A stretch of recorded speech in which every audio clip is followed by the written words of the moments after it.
We're back to learning HTML, and this time I'm going to show the definition tag.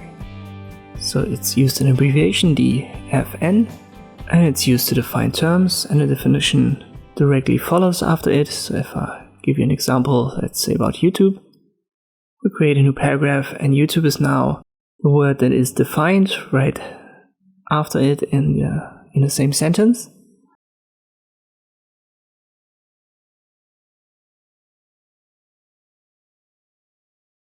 So I add DFN, close it after YouTube.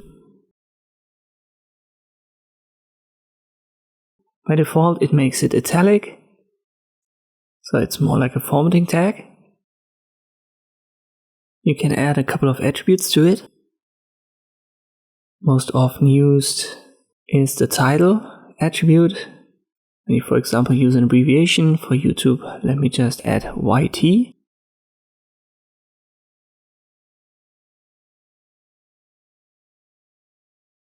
Then I add the title attribute to the DFN tag and add YouTube as a value. If I hover now over YT, YouTube is shown. Another example would be HTML. So you add hypertext markup language as the title, then HTML within the DFN tags, and afterwards the definition.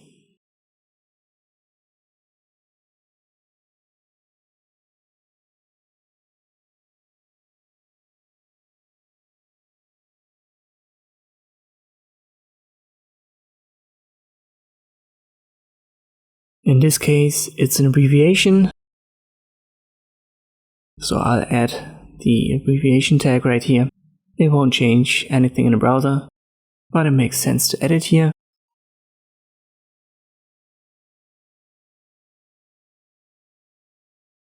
Another attribute that's often used is the ID.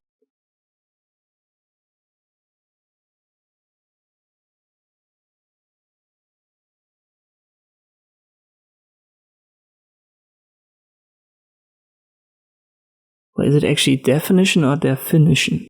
Sorry, my English is broken.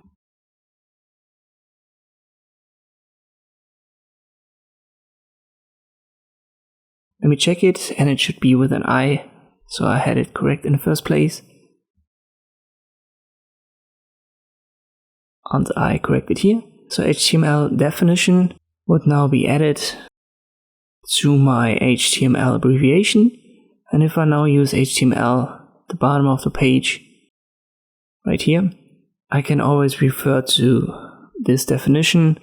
So I simply add an anchor for HTML, and then I use the href to link back to the ID HTML minus definition.